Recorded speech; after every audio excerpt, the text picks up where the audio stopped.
Hoje eu quero ministrar uma palavra do Senhor ao seu coração. Você trouxe sua Bíblia? Levante ela ao Senhor. Declare comigo, diga: Senhor, eu amo tua palavra. Ela é vida para mim.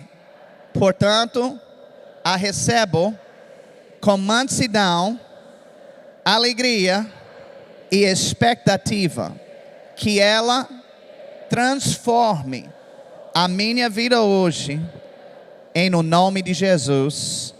Amém. Queria que você abrisse comigo no livro de Tiago, capítulo 3. Nós vamos estar acampando hoje à noite, especificamente nesse capítulo. Tiago, capítulo 3. Vamos ler versículo por versículo, para extrair coisas importantes para nós. Enquanto vocês estão procurando, eu quero reconhecer um casal que está aqui, de Petrolina, né? Wagner e Daisy. Quem aqui gostou muito da fachada da nossa igreja? Achou chique, bonita? Então, Daisy é a arquiteta que fez aquela fachada. E o casal está aqui a nosso pedido para que pudessem nos auxiliar com esse trabalho de forro. Tem algumas decisões técnicas para tomarem e aí estão aqui nos ajudando. Eu queria que eles ficassem em pé, que vocês pudessem honrá-los com uma salva de palmas.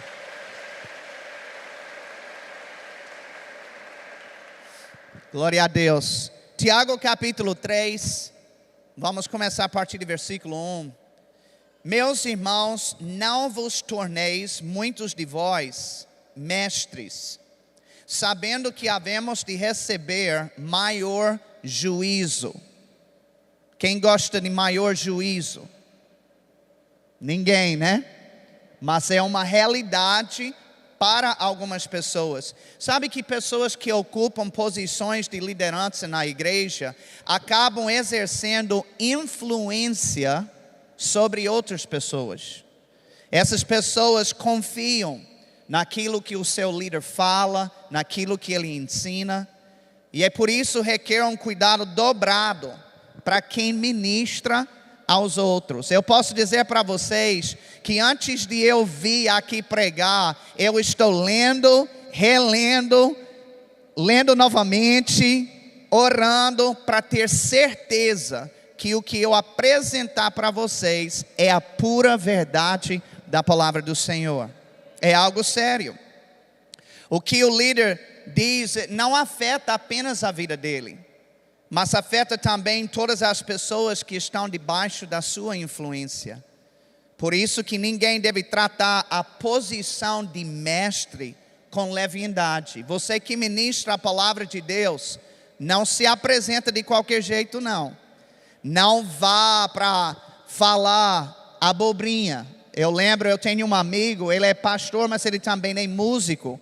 E ele disse que estava numa igreja e o pessoal estava atrasado para chegar no culto. Aí o pastor chamou esse ministro para tocar. Ele disse: olha, cantem umas besteiras aí até o povo chegar. Deixa eu te dizer uma coisa, se Deus te colocou numa posição de liderança, não é para cantar, tocar ou falar besteirinha, não. É para falar a palavra e o poder de Deus. Tanto é que Tiago disse que haverá um maior juízo para as pessoas que ensinam a palavra de Deus. Por quê? Porque as suas palavras carregam muito poder na vida daqueles que a ouvem. E sabe que esse é o tema de quase todo o capítulo 3 de Tiago, falando sobre o poder das nossas palavras. Eu quero falar sobre isso hoje, o poder da nossa língua. Todo mundo aponte para a sua língua assim. Que feio o que você fez aqui logo na igreja. Minha mãe me ensinou melhor do que isso, viu, gente? Mas deixa eu te dizer uma coisa, tem muito poder naquela coisa feia que você acabou de mostrar. Versículo 2 diz assim: Porque todos tropeçamos em muitas coisas. Se alguém não tropeça no falar, é perfeito varão, capaz de refrear também todo o corpo. Agora, a palavra perfeito aqui, nesse versículo, não significa sem falha, como muitos de nós usaríamos.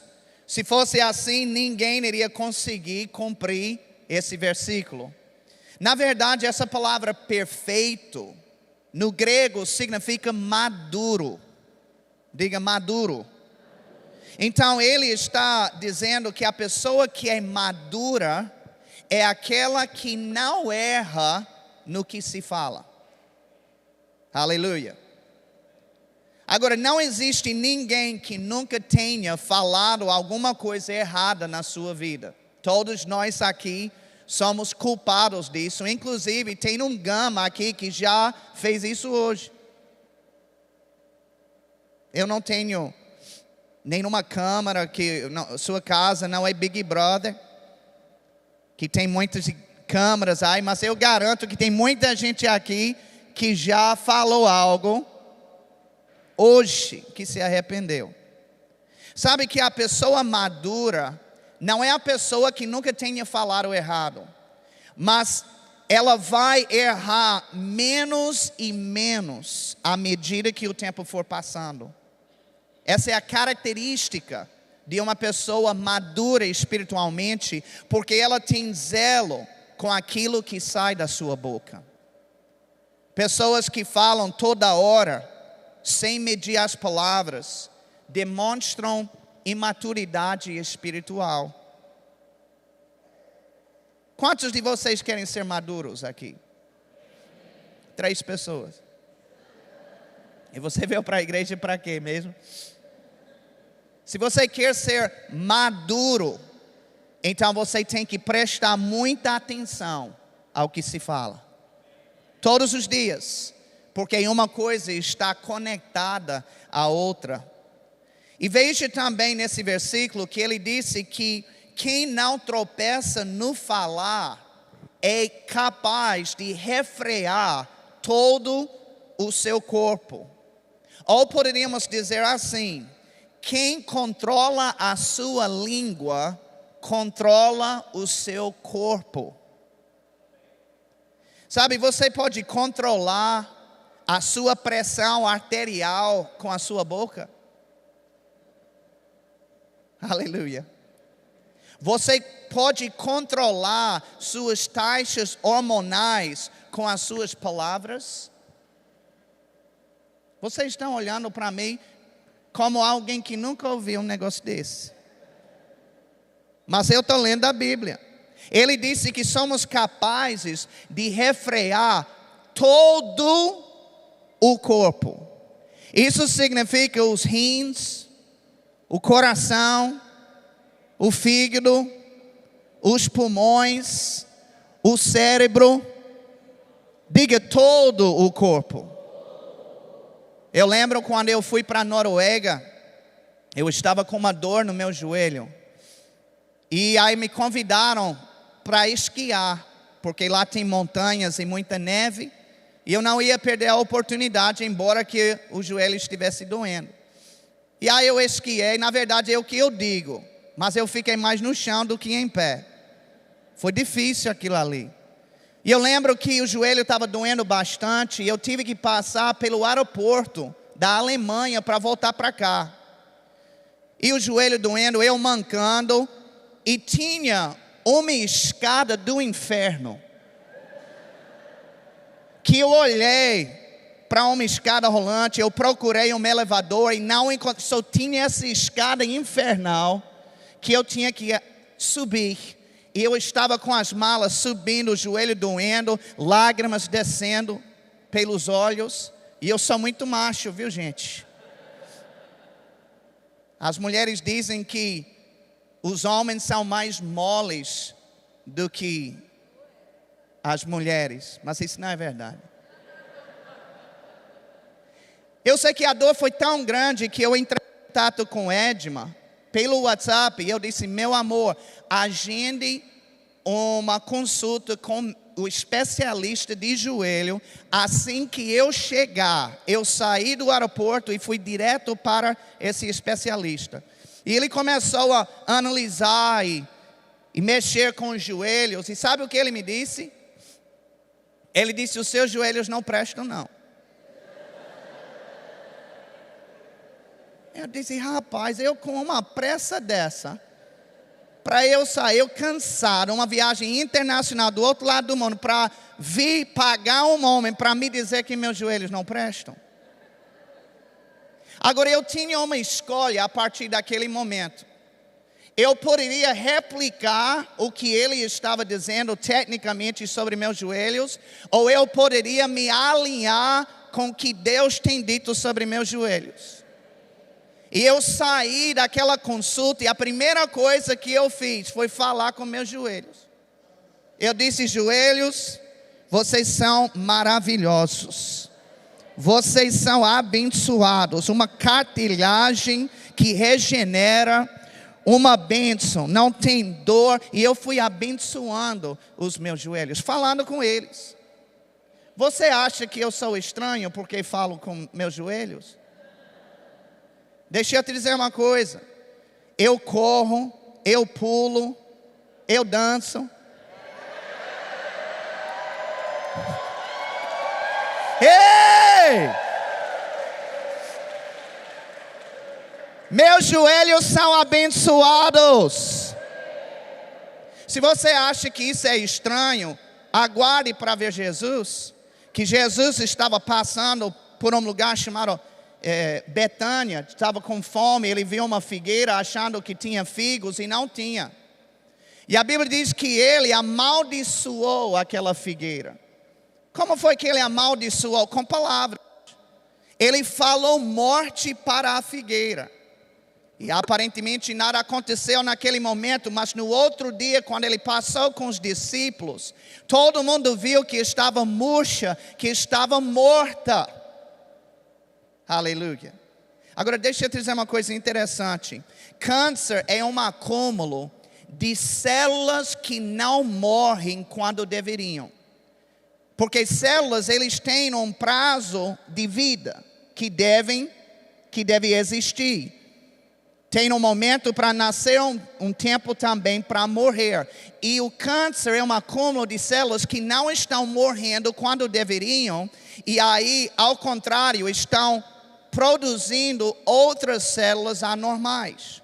Ou seja, o problema do câncer são células que não morreram. Eu digo para você que se Jesus poderia fazer com que uma figueira morresse por meio das suas palavras, então um paciente de câncer pode fazer com que essas células morram também por meio das suas palavras. Por que não? Só muda o objeto, mas o princípio é igual. Versículo 3 diz: ora, se pomos freio na boca dos cavalos para nos obedecerem, também lhes dirigimos o corpo inteiro. Eu não sei quantos de vocês já mexeram com cavalo. Temos algumas pessoas que são da roça, né? Que conhecem muito bem cavalo. Mas esse freio que ele está descrevendo é um pedaço de metal que vai lá dentro da boca do cavalo. E com esse freio no lugar, o dono, ele pode direcionar o cavalo como ele quiser. Ele pode puxar ele para a direita, pode puxá-lo para a esquerda, ele pode pará-lo ou mandar avançar, tudo por meio da boca. Agora, o peso médio de um cavalo é de 0,5 tonelada para cima. E Tiago disse que esse corpão todo é dirigido por meio da sua boca. E essa é uma analogia para nos ensinar coisas sobre a nossa própria vida. Assim como a boca do cavalo determina para onde ele vai, a nossa boca também determina em que direção a nossa vida irá. E ele dá um outro exemplo no mesmo contexto em versículo 4. Ele disse: observai igualmente os navios, que sendo tão grandes e batidos de rijos ventos, por um pequeníssimo leme, são dirigidos para onde queira o impulso do timoneiro. Quando eu morei nas Filipinas, eu viajava bastante de navio. As Filipinas é um arquipélago. Um arquipélago é um conjunto de ilhas.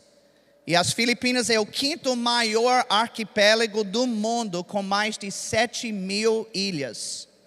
Então esse tipo de transporte se torna necessário nessa região. E os navios que eu andava eram grandes, com centenas de passageiros de uma vez só. Eles tinham camas, restaurantes, áreas sociais. E esses navios pesavam muitas toneladas, mas cada um era conduzido por um pequeno leme. Mesmo com aquele tamanho todo, mesmo com aquele peso todo, um pequeno leme é o que lhe conduzia. E Tiago está comparando esse pequeno leme com a nossa língua. O leme determina a direção do navio, assim como a nossa língua determina a direção da nossa vida. Se Tiago tivesse escrito essa carta hoje, talvez ele tivesse comparado a nossa língua com o volante do carro. Não tinha carro naquela época, mas por onde girar o volante, é para lá que o carro vai. Deixa eu te dizer uma coisa, para onde girar a língua, é para lá que a sua vida vai. Versículo 5, diz: assim também a língua, pequeno órgão, se gaba de grandes coisas. Vede como uma fagulha põe em brasas tão grande selva. Saiu uma notícia, e muitos de vocês devem ter visto, no mês passado, sobre Havaí. Houve um incêndio devastador lá no Havaí. Ele destruiu carros e casas por completo, deixando só cinzas. É estimado que houve cerca de 1,3 bilhões de dólares de prejuízo. Isso seria mais de 6 bilhões de reais. Cerca de 100 pessoas morreram e aproximadamente 1.000 pessoas são consideradas como desaparecidas. Acredita-se que a causa do incêndio foi um problema na rede elétrica que acabou jogando algumas faíscas no chão. Ou seja, todo esse prejuízo gigantesco foi causado por pequenas faíscas.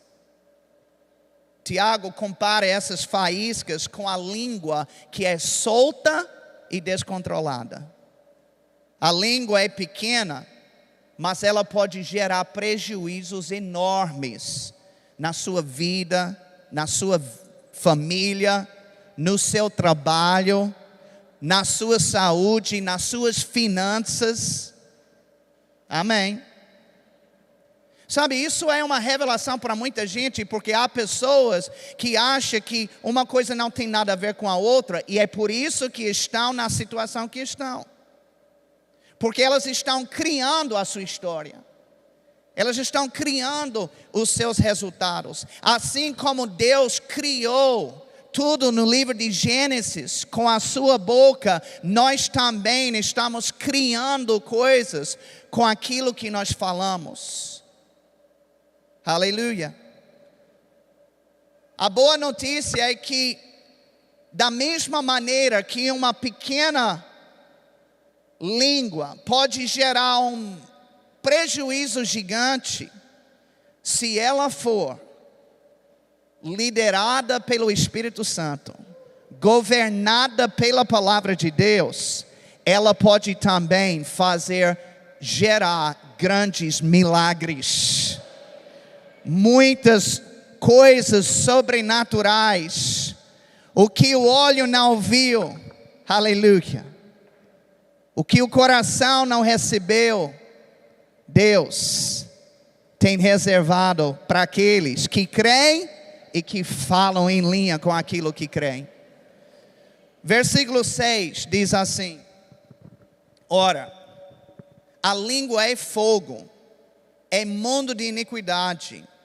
A língua está situada entre os membros do nosso corpo e contamina o corpo inteiro. E não só põe em chamas toda a carreira da existência humana, como também é posta ela mesma em chamas pelo inferno. Veja, Tiago termina esse versículo dizendo que a língua é posta em chamas pelo inferno. Diga, pelo inferno. Isso é forte. Olha, se deixar, o crente pode permitir que o diabo utilize a sua língua.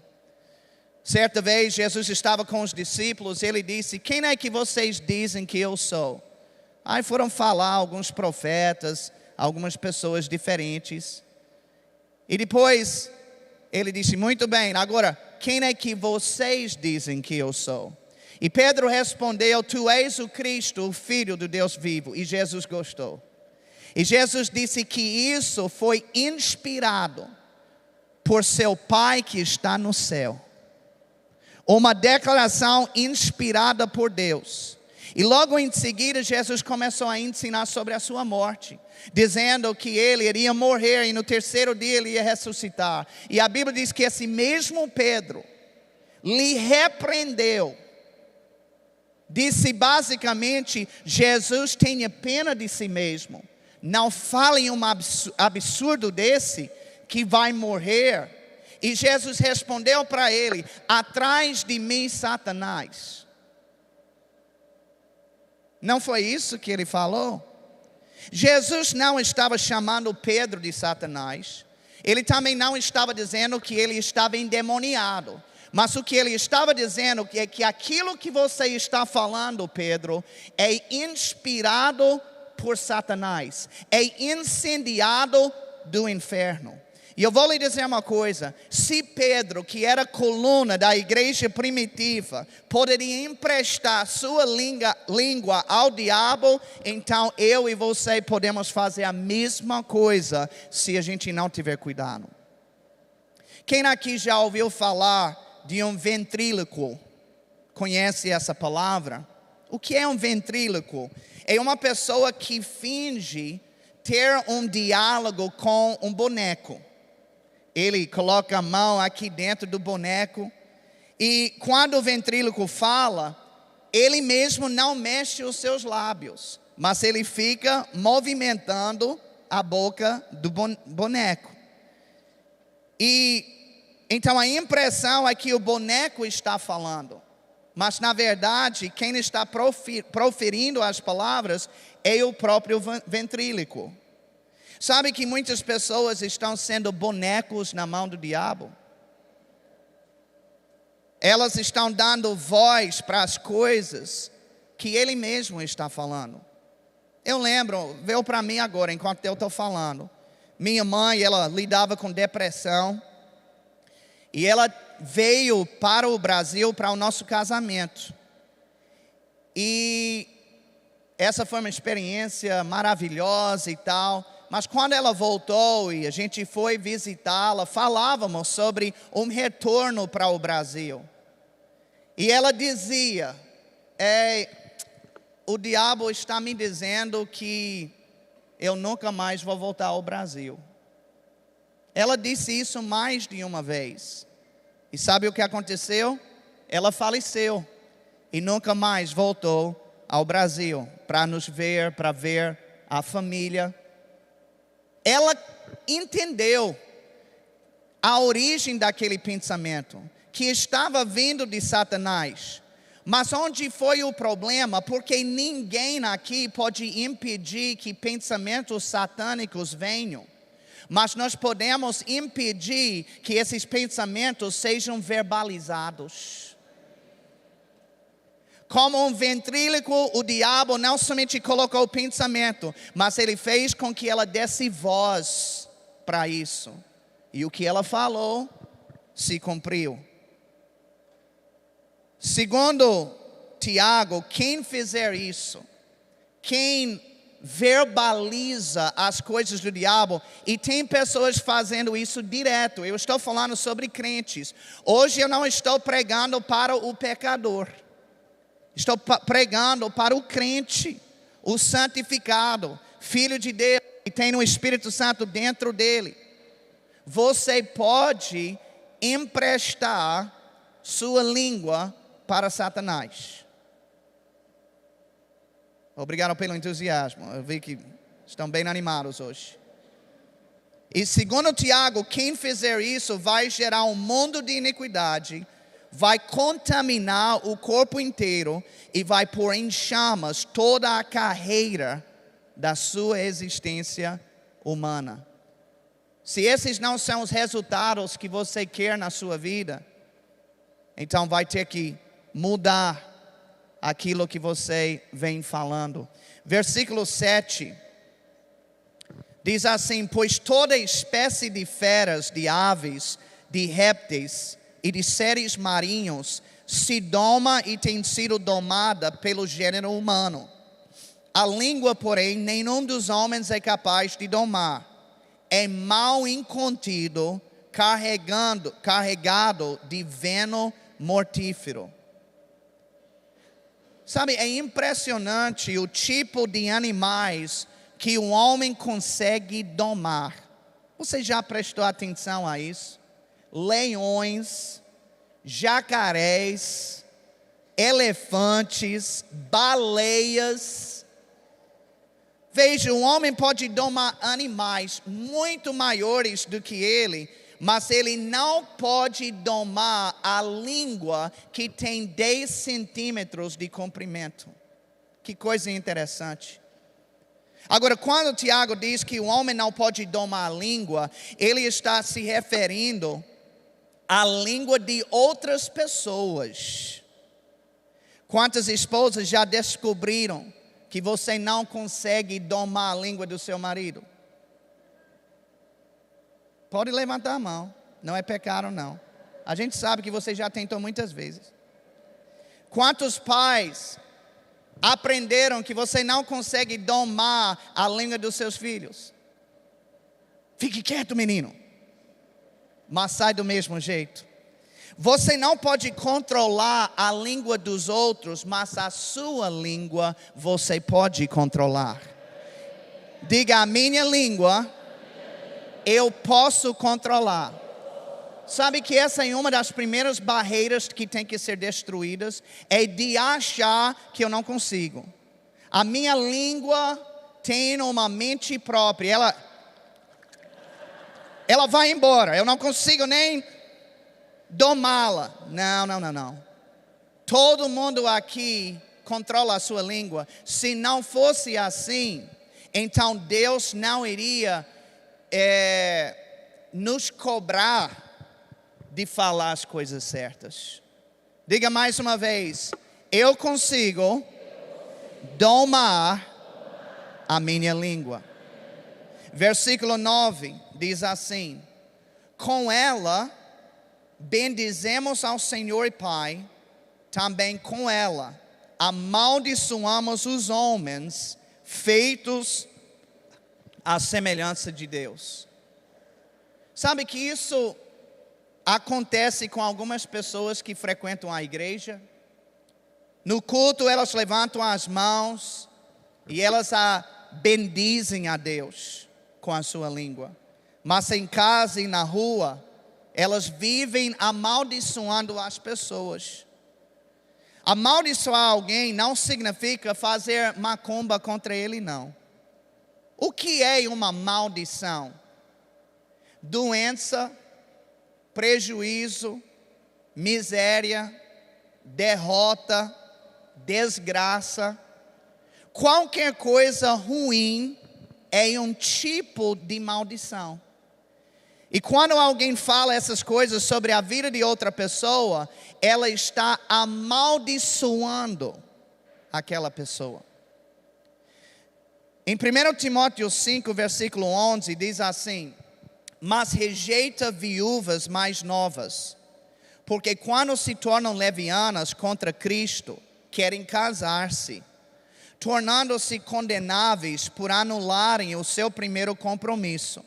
Além do mais, aprendem também a viver ociosos, andando de casa em casa, e não somente ociosas, mas ainda tagarelas e intrigantes, falando o que não devem.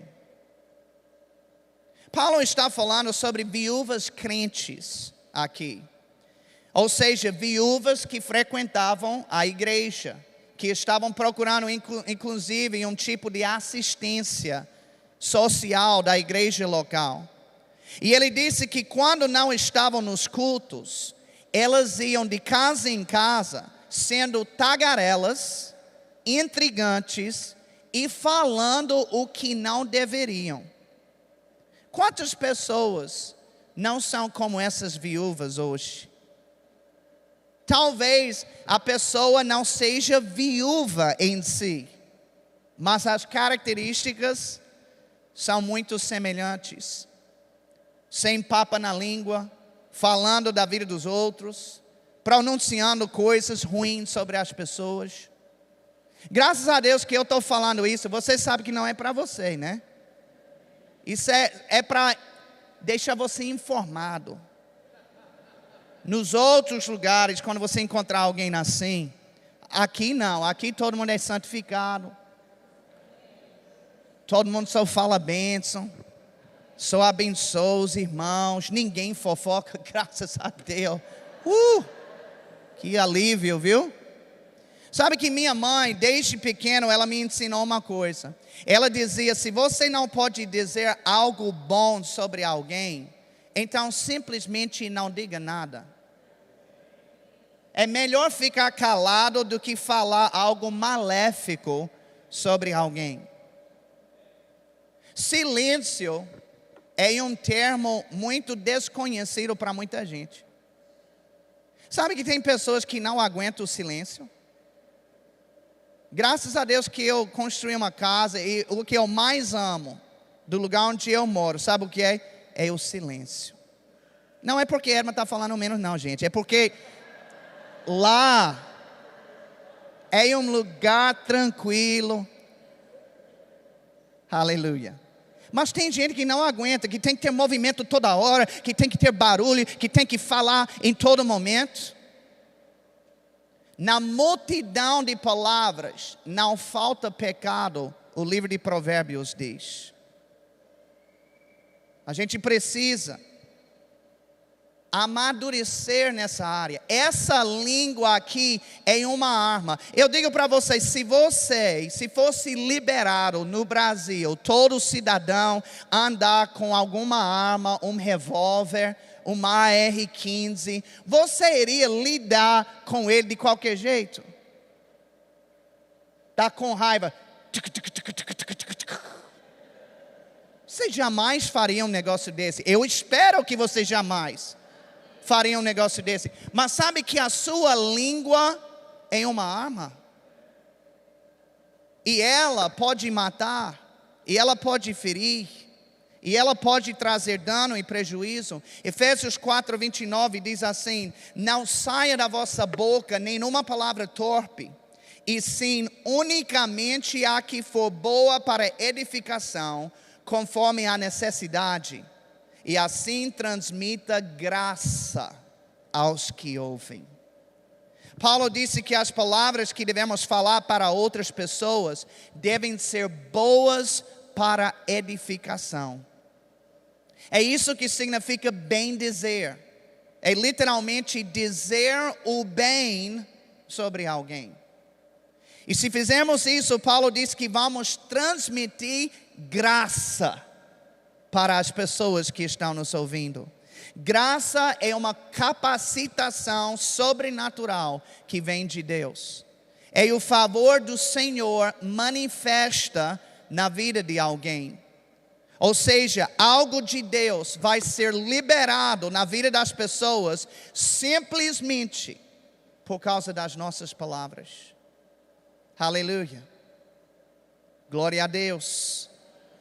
Quantas pessoas pensaram em desistir de fazer alguma coisa, de seguir em um caminho, e alguém veio e disse: o quê? Não, você é muito bom, você é maravilhoso, tem uma unção na sua vida, você não pode desistir nunca. Sabe que tem tanta gente que amaria ver esse talento seu. Aí você escuta: rapaz, eu já ia jogar a toalha, mas eu estou reanimado agora, eu estou repensando essa questão. O que é isso? Isso é graça. E sabe que isso não funciona apenas na vida de terceiros, mas funciona na nossa vida também. Por exemplo, como é que fé vem?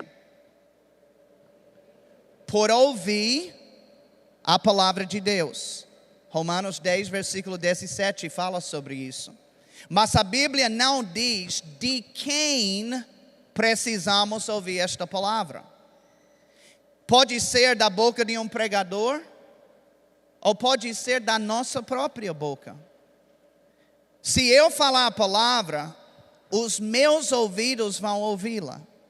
E se eu estou ouvindo a palavra, mesmo sendo da minha própria boca, fé vem. Da mesma forma, se eu falar bem de mim mesmo, a graça de Deus vai me alcançar. Eu vou estar edificando a mim mesmo. E é isso que Davi fez em 1 Samuel 30, versículo 6, quando a Bíblia diz que ele se fortaleceu no Senhor, seu Deus. Como foi que ele fez isso? Com palavras. Ele declarava sobre a sua própria vida as coisas que Deus já havia dito sobre ele. E a graça de Deus se manifestou de tal maneira que ele transformou uma situação angustiante num testemunho triunfante. E eu declaro isso sobre a vida de pessoas aqui. O que era na sua vida angustiante, Deus vai transformar em algo triunfante. Um testemunho para a glória de Deus. Eu quero ler mais um versículo, versículo 10, e o grupo de louvor já pode subir. Ele diz assim: de uma só boca procede bênção e maldição. Meus irmãos, não é conveniente que estas coisas sejam assim. Tiago disse que bênção e maldição não devem sair da mesma boca. Em outras palavras, bênção é a única coisa que deve sair da boca do crente. Será que esta é a nossa realidade? Enquanto maldição não pare de sair da sua boca, ela também não vai sair da sua vida. Alguns dos problemas da vida são criados de fato pelo diabo, mas outros são simples resultado de estar falando errado. O diabo, eu creio que ele está muito agradecido por algumas pessoas. Ele ia ter que trabalhar na quarta-feira para montar um jugo bem colocado, uma desgraça na vida de alguém. Ele já estava planejando, eu vou ter que ralar para preparar essa maldição sobre a vida da pessoa. Só que a pessoa, ela mesma já começa a falar maldição. Tudo que o diabo queria, ela mesma está falando. Ele diz: vixe, eu vou tirar folga hoje. Eu não preciso nem me meter. Ela mesma está estragando a própria vida. A Bíblia diz em Provérbios 18, 21, que a morte e a vida estão no poder da língua. O que bem a utiliza, come do seu fruto. Diga: minha língua é poderosa. Ela é poderosa para quê? Para produzir vida, ou ela é poderosa para produzir morte. E a maneira que nós a usamos é o que determina que tipo de fruto nós vamos comer. Na segunda parte do versículo, o autor diz: o que bem a utiliza. Nem todo mundo utiliza bem a sua língua. Você utiliza bem a sua língua quando você fala menos. Você utiliza bem a sua língua quando você medita antes de responder. Você utiliza bem a sua língua quando você fala as mesmas coisas que Deus fala.